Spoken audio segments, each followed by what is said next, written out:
Over the weekend, Harry Potter fans finally got their hands on the mega-hyped finale, making it the fastest-selling book in history. Harry Potter and the Deathly Hallows sold a staggering 8.3 million copies in the first 24 hours alone. But now that the fans know that the fate of the boy wizard, did the story's finale live up to the hype? Never mind the muggles. No. It's a loop.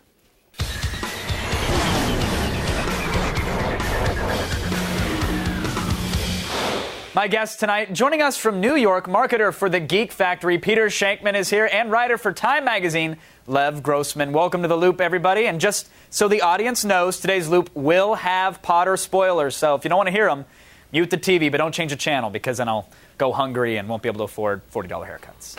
Lev, you've read the book, right? You posted a review as well? Yes, I have read and I have reviewed. All right, well, now that you know how it ends, did the series live up to the hype, yes or no? Well, I think like the poll reflects, I'm a little divided. I basically was satisfied, but I've got a whole heap of quibbles. Let's not get into spoilers, but I mean, are the quibbles with the overall franchise, or is it just with the last book itself? Well, just with the last book, for example, I think the best character in the series, Severus Snape, the sort of semi-evil potions master, he doesn't get a big death scene. It's as if Joe Rowling doesn't want Alan Rickman to have an Oscar. I mean, where's the big, I'm dying, Harry? Where's the nose scream and the slow dip into lava? Oh, different franchise. Sorry. Yeah. But we want it, right? The other thing, it's the epilogue. We see Harry 19 years into the future.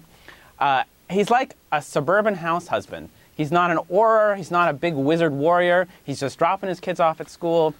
It's not what I wanted for him. Man, I wanted the adventure to go on. Yeah, Harry Potter as a soccer mom doesn't really seem to roll out, right? You want him to do something a little more crazy.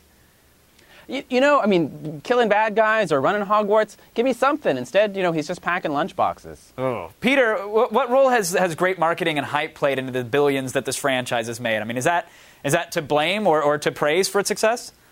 Well, look, I think the fact of the matter is that it's a marketing brilliant success, but it's really hard to market something that stinks to begin with. True. So, I mean, when was the last time you saw anyone dropping millions of dollars on marketing for like a Pauly Shore film? So obviously, the book and the whole franchise is embraced by millions of people. Marketing, though, when they realize what this thing does, they throw as much money as humanly possible about it. And you're never going to be able to get something as great as marketing makes it. Seinfeld.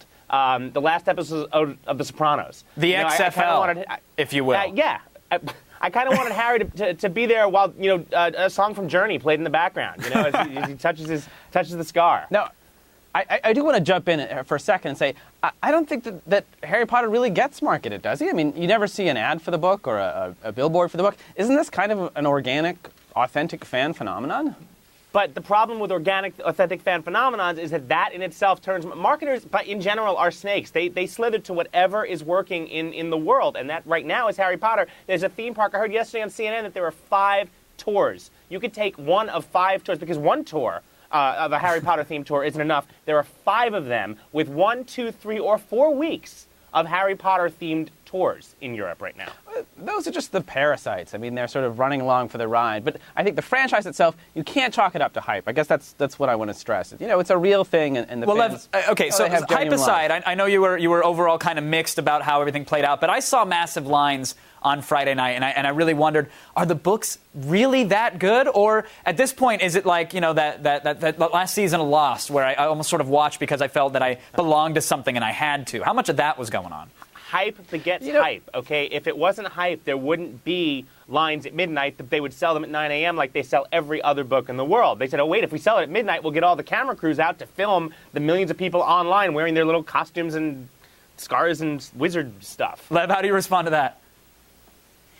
But I don't know what to say. I mean, I don't think people would turn up unless they wanted the book. I mean, you can't synthesize that kind of excitement. Sure. It just happens because people need to know. Well, the 5th movie of the franchise, it's out now. It's already made over $400 million. Lev, I'll start with you. Do you think the last 2 in the series are going to do as well if everybody knows the ending, if they knows that this plays out and he becomes domesticated Potter?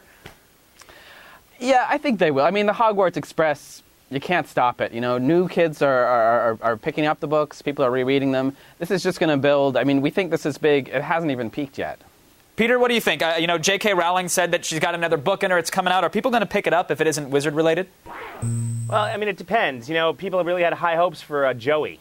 I think it definitely has some potential. There's certainly a mass amount of fans. You got to remember one thing. Kids did grow up with this. There's a whole generation of kids that grew up with nothing but Harry Potter, and that's all they know of reading right now. So I think that anything from J.K. Rowling is going to have that same sort of momentum, but I guarantee you that there are going to be a lot of very nervous marketers who hope that this book lives up to the same amount of hype. Or hope that they don't have to bother hyping it themselves and let the fans do it as they have with Potter as well. All right, I want to thank my guests, Peter and Lev, for joining us. We appreciate you guys keeping us in the loop. Attack of the Show, weeknights at 7, only on G4.